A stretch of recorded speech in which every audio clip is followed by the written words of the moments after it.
जनता की आवाज़ बस्ती से करुणा एस त्रिवेदी। आज शांति गार्डन आयु जहां युवा उद्घोष कार्यक्रम का आयोजन किया जा रहा है, जो कि भारतीय जनता पार्टी के जिला परिषद सदस्य रामकेश मीणा द्वारा किया जा रहा है। प्रधानमंत्री नरेंद्र भाई मोदी उन्होंने 51,000 नई नियुक्तियां दी हैं, बेरोजगारों को रोजगार दिया है। भाजपा का पलड़ा धीरे धीरे भारी होता दिख रहा है, क्योंकि कांग्रेस के जो विधायक रहे हैं या कार्यकर्ता रहे हैं वो अपनी पार्टी को छोड़कर और भाजपा को ज्वाइन कर रहे हैं।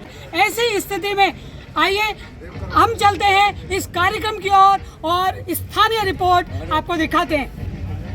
भाजपा प्रत्याशी चंद्रमोहन मीणा ने स्वतंत्रता सेनानी को श्रद्धांजलि देते हुए कार्यक्रम का शुभारंभ किया। वरिष्ठ कार्यकर्ताओं से भेंट कर आशीर्वाद लिया।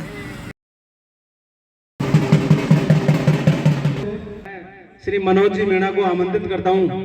युवा मोर्चा के राष्ट्रीय पदाधिकारी अब हमारे बीच में हमारे बबीता फोगाट, भारतीय जनता पार्टी का पलड़ा भारी होते दिख रहा है, क्योंकि कांग्रेस के कार्यकर्ता भी भारतीय जनता पार्टी के युवा उद्घोष कार्यक्रम में प्रथम पंक्ति पर बैठे दिखाई दे रहे हैं।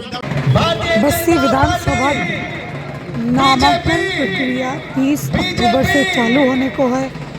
ऐसे में भारतीय जनता पार्टी के कार्यकर्ताओं को एकजुट करने के लिए कार्यक्रम का आयोजन। बाबा, भारतीय जनता पार्टी कहती है कि अंतिम छोर के व्यक्ति तक पहुंचती है, तो आपको क्या लाभ मिला? आप अपना लाभ बताओ। लाभ तक मिलेगा तो काय लाभ मिले हो? हाँ? गाड़ी जीतेगा तो आपको कभी कोई लाभ मिला हो तो आप अपना अनुभव बताएं। मिले मान तो आज तक भी कौन दिया वो, ज्यादातर तो गाय पर राशन भी कौन मिले।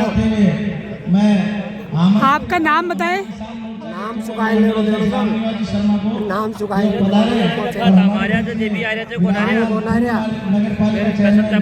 मलाई जो मिला हो रहा सब अजी आज तक का दिया ही कौन। कम से कम ना दे रहे 5 किलो देता ना, घर से कार्ड का जो आ रहा है वो तो देता ना। लेता गया वही ऑनलाइन बंद कर दिया, सिस्टम सारा बंद कर दिया। अब मैं कशा गाँव का जो रिकॉर्ड कर गाय घर अंशमेल पंचायत नाम काय से छोटे लाल नाम काय नाव से ताको कोड़ा का जो थाने योजना को लाभ मिले हो कहीं? कौन मिले हो? नाम क्या आपका? कोरोना का कालखंड है, तो आपको जिस योजना का लाभ मिल रहा है उसके बारे में बताएं। आवश्यकता थी तो ये लोग कहाँ थे? ये होटलों के अंदर बैठे हुए। चिकित्सा किसी को सम्मान नहीं दिया, इन्होंने बस लूट फेर की सरकार बना दी। यही बात करते हैं अपन बस्ती की। कोट खालदा में देख लो, एक महिलाओं को साथ बलात्कार करके कुएं में डाल दिया जाता है। आए दिन हत्याएं हो जाती हैं, यही महिलाओं को जला दिया जाता है। ऐसी ये सरकार है। किसानों को अगर सम्मान दिया किसान सम्मान निधि से, तो आदरणीय प्रधानमंत्री नरेंद्र मोदी जी ने दिया है। तो हम सबको भी एकजुट होना होगा, एकता दिखानी होगी। मेरा बहुत बहुत राम राम, जय श्री राम। परिवर्तन का समय है, अभी हमारे सपनों के भारत को बनाने का समय है। हमारे जो युवा पीढ़ी है उसका भविष्य को संवारने का समय है। और इस बदलते हुए समय में मैं आपसे कहता हूँ कि आप ऐसा इस पूरे प्रशासन, यहाँ का जो प्रशासन है, यहाँ की जो सरकार है उसको बदलें, नई सरकार लाए यहाँ पे, तो हमारे सपने भी पूरे होंगे। मैं ये जो और कहना चाहता हूँ कि भारतीय जनता पार्टी का सुदृढ़ नेतृत्व माननीय नरेंद्र जी मोदी के पास है और वो अच्छी तरह से हमारा पूरे देश का मान सम्मान का, यहाँ की प्रतिष्ठा का, यहाँ के लोगों के दुख दर्द को वो अच्छी तरह समझते हैं, क्योंकि वो भी एक साधारण पृष्ठभूमि से ही बहुत आगे बढ़े हुए हैं। तो ऐसे व्यक्ति का नेतृत्व भारतवर्ष को है, ये हम सभी की बात है। ऐसे नेतृत्व को हमें और मजबूत करना चाहिए, उसको और सुदृढ़ करना चाहिए। और हमें ज़्यादा से ज़्यादा सहयोग करना चाहिए। इसलिए मैं फिर कहूँगा, वर्तमान जो शासन है उसमें जो भ्रष्टाचार का आलम है, उसमें जो भाई भतीजावाद का आलम है, उसमें जो आतंक का आलम है, वो समाप्त होना चाहिए और हमारी युवा पीढ़ी को जो सपनों का भारत है वो निर्माण करने का टाइम आ गया है। मैं ज़्यादा नहीं बोलूँगा। आप सभी भारी बहुमत से इस सरकार को बदल दें और यहाँ भारतीय जनता पार्टी का शासन लाएं। धन्यवाद। जय हिंद।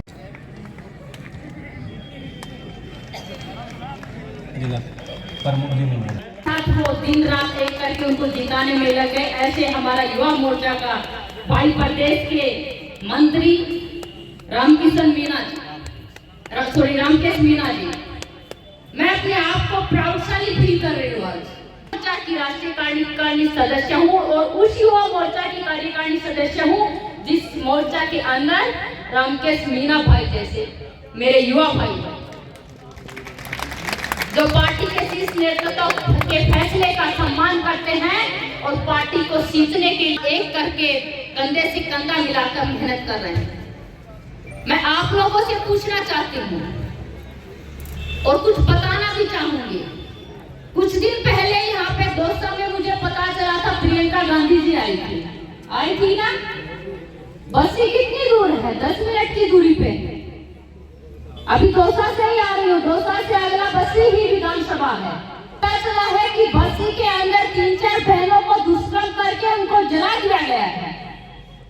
जो लड़की हूँ लड़ सकती हूँ का नारा उत्तर प्रदेश में देती है और वो राजस्थान आते आते वो नारा खत्म हो जाता है। क्या यहाँ पे जमीन कम पड़ गई है वो नारा देने के लिए, या जमीन या फिर रोड छोटे पड़ गए हैं? मैं देख रही हूँ उत्तर प्रदेश में भी मैं चुनाव में थी, वहाँ पे पूरे हाईवे के ऊपर उनके फोटो और जो बैनर लगे हुए थे नारे के, उनके अभियान के लड़की हूँ लड़ सकती हूँ। एक बात बताइए, 50 साल की उम्र में जाकर प्रियंका बहन को ये पता चलता है कि वो लड़की है और फिर उनको ये भी पता चलता है 50 साल की उम्र में वो लड़ भी सकती है। हमारे माता पिता ने तो वही 7-8 साल की उम्र में ही लड़कों से लड़ना सिखा दिया था। तो आपने सोच का फर्क देखिए। 7 साल की उम्र में लड़कियों लड़ सकती हूँ पता चलता है, और कहाँ हमें के अंदर हमारे गांव में पिता और माता जो है अपने लड़कियों को बचपन से ही लड़ना सिखा देते हैं। और उनके भाई राहुल गांधी जी, उनकी तो पूछिए ही मत। उनका तो नाम लेते ही लोग हंसने लगे हैं कि कब अगर मूड खराब हो तो उनका नाम लेके हंस लो, मूड भी अच्छा हो जाता है। वो 53 साल की उम्र में जाके युवा बनते हैं। तो आप सोचिए उनका सोचने का जो 50-55 साल में जब वो सोचने लगते हैं और काम के बारे में सोचें, तब तक तो पूरी दुनिया बदल जाती है। तो क्या आप लोग ऐसे लोगों को देओगे क्या? तो मैं आग्रह करूंगी, आप लोग समझदार हैं, ऐसे लोगों को वोट ना देकर नाम के हमारे चंद्र मोहन जी मीणा जी को यहाँ से भारी बहुमत से जिता के भिजाइए, ताकि वो प्रशासनिक सेवा के अंदर जो उन्होंने अपना सर्वश्रेष्ठ दिया था वो आप लोगों की सेवा के अंदर भी, ताकि कोई अधिकारी कोई ऊपर वो अधिकारी के तौर पे भी उनसे सिमट लेंगे और एक जनप्रतिनिधि होने के नाते उनसे सिमटे। और एक बात और बताऊंगी, चंद्र मोहन जी मुझे बहुत सिंपल लगे। प्रशासनिक सेवा में आईएएस रहते हुए भी इतने सिंपल, इतने साधारण, मुझे लगता है कि अगर आपने अपना प्रत्याशी उनके भेजा तो मुझे लगता है कोई काम के लिए जाओगे पकड़ के भी कहोगे कि मीना जी हमारा ये काम करती थी, मना नहीं करेंगे। ऐसे प्रत्याशी आपके बीच में भेजे। और दूसरी ओर एक और मैं बताना चाहूंगी कि कांग्रेस जो है वो तुष्टीकरण की राजनीति करती है। हमेशा उन्होंने बांटने का काम, चाहे देश को बांटकर, चाहे प्रदेश को बांटकर, चाहे परिवार को बांटकर। चंद्र मोहन मीणा जी को भारी बहुमत से भेजना है।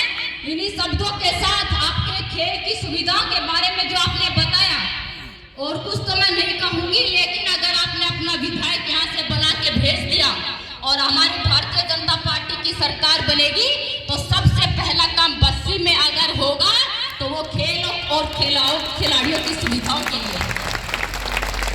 इन सबका बहुत बहुत आभार व्यक्त करता हूँ, धन्यवाद देता हूँ। एक कुश्ती का दाव, एक राजनीति का दाव, वहाँ पे लगता है कि कौन से में चुनौतियाँ हैं? देखिए, दाव दिखाना कुछ है, लगाना कुछ है। यही कुश्ती का दाव और यही राजनीति। उम्मीद करते हैं जनता से कि वो आपको वोट दे। और दूसरी तरफ मंच से स्थानीय मुद्दों को कहीं भी नहीं प्रकाशित किया गया है, ना उन पर कोई विचार किया गया, ना किसी तरह की कोई बात की सुधार की। देखिए, स्थानीय मुद्दों के सुधार तभी करें जब भारतीय जनता पार्टी की सरकार बनेगी। खत्म होगा। आज भारतीय जनता युवा मोर्चा का ये कार्यक्रम था, दीदी उसमें पधारी है और इन्होंने भी जो हमारी बहनें थी और जो युवा थे उनमें एक जो नव संचार या जोश भरने का आज इन्होंने काम किया। निश्चित रूप से इस बार भारतीय जनता पार्टी बस्ती से विजयी होगी।